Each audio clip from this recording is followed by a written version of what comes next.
നിങ്ങളൊരു ബിസിനസ്സുകാരനാണോ? Statutory compliance എങ്ങനെ fine അടയ്ക്കാതെ കയ്യിൽ നിന്ന് കാശ് പോകാതെ ചെയ്യാൻ പറ്റും? എളുപ്പമാർഗ്ഗമുണ്ട്. കൃത്യസമയത്ത് സ്റ്റാറ്റ്യൂട്ടറി കംപ്ലയൻസ് ചെയ്യുക എന്നതാണ് ഫൈൻ അടയ്ക്കാതിരിക്കാനുള്ള ഏറ്റവും എളുപ്പമാർഗ്ഗം. അവിടെ തീരുന്നില്ല. നിങ്ങളൊരു ബിസിനസ് എന്ന് പറയുമ്പോൾ ഒരു കമ്പനിയാകാം, LLP ആകാം, ഇങ്ങനെയുള്ള പ്രസ്ഥാനങ്ങളാണെങ്കിൽ രജിസ്ട്രാർ ഓഫ് കമ്പനീസിൽ പല ഫോമുകൾ ഫയൽ ചെയ്യാനായിട്ടുണ്ട്. ആദ്യം ചെയ്യേണ്ടത് നിങ്ങൾ നിങ്ങളുടെ ഓഡിറ്റ് കംപ്ലീറ്റ് ചെയ്യുക. ഓഡിറ്റിന് ശേഷം ഓഡിറ്റ് സൈൻ ചെയ്ത ഫിനാൻഷ്യൽസ് ഒരു ജനറൽ ബോഡി മീറ്റിംഗിൽ അപ്രൂവ് ചെയ്ത് കിട്ടുക എന്നുള്ളതാണ്. AGM കഴിഞ്ഞാൽ 30 ദിവസത്തിനുള്ളിൽ തന്നെ ROCയിൽ പലവിധങ്ങളായ ഫോമുകൾ 30-60 ദിവസങ്ങൾക്കകമൊക്കെ ഫയൽ ചെയ്യാനായിട്ടുണ്ട്. ഇത് കൃത്യസമയത്ത് ഫയൽ ചെയ്യുക എന്നതാണ് ഏറ്റവും പ്രാധാന്യം. ഒരു കമ്പനി ആണെങ്കിലോ LLP ആണെങ്കിലോ ROCയിലുള്ള പലവിധങ്ങളായ ഫോമുകളാണ് ഫയൽ ചെയ്യേണ്ടത്. ഈ സ്ക്രീനിൽ കാണുന്ന ഫോമുകൾ അനുസരിച്ച് അതാതിന്റെ ഡ്യൂ ഡേറ്റിന് മുമ്പ് തന്നെ ഫയൽ ചെയ്യുക എന്നുള്ളതാണ് ഏറ്റവും ഇമ്പോർട്ടന്റ് ആയിട്ടുള്ള കാര്യം. ഇല്ല എങ്കിൽ ഓരോ ഫോമിനും 100 രൂപ വെച്ച് ഒരു ദിവസം കയ്യിൽ നിന്ന് കളയേണ്ടതായിട്ട് വന്നേക്കാം. എന്നാൽ ഇൻകം ടാക്സിന്റെ ITR എന്ന് പറഞ്ഞ ഫോം ഫയൽ ചെയ്യേണ്ടത് ROCയിലല്ല, ഇൻകം ടാക്സ് പോർട്ടലിലാണ്. അതിന് ഒക്ടോബർ അവസാനം വരെ കാലാവധിയുണ്ട്.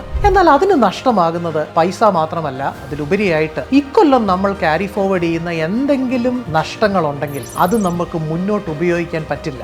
എന്നാൽ നിങ്ങൾ ബിസിനസ്സിൽ നിങ്ങളൊരു പ്രൊപ്പറൈറ്റർ ആണോ, പാർട്ണർഷിപ്പ് ആണോ എങ്കിൽ ROCയിലെ നൂലാമാലകളെ കുറിച്ച് ഒന്നും ചിന്തിക്കേണ്ട. മറിച്ച് കൃത്യസമയത്ത് ഓഡിറ്റ് കംപ്ലീറ്റ് ചെയ്യുകയും ITR ഫയൽ ചെയ്യുകയും ചെയ്യുക എന്നത് ഇമ്പോർട്ടന്റ് ആണ്. നിങ്ങൾ ഓഡിറ്റിന്റെ പരിധിയിലാണോ, 1 കോടിക്ക് മേളിൽ നിങ്ങളുടെ ടേൺ ഓവർ ഉണ്ട് എങ്കിൽ നിങ്ങൾ ഓഡിറ്റിന് വിധേയമാണ്, നിങ്ങൾ ഫയൽ ചെയ്തേ പറ്റൂ. ഇവിടെയും കൃത്യസമയത്ത് ഇൻകം ടാക്സ് റിട്ടേൺ ഫയൽ ചെയ്തില്ല എങ്കിൽ ഈ വർഷത്തെ ലോസുകൾ ഒന്നും തന്നെ ക്യാരി ഫോർവേഡ് ചെയ്യാൻ പറ്റുന്നതല്ല. അതുകൊണ്ട് തീർച്ചയായിട്ടും റിട്ടേൺ ഫയൽ ചെയ്യാൻ മറക്കരുതേ. ഈ പറഞ്ഞതിന്റെ ഡെഡ്ലൈൻസും ഡീറ്റെയിൽസും ഞാൻ ഡിസ്ക്രിപ്ഷനിൽ കൊടുത്തേക്കാം.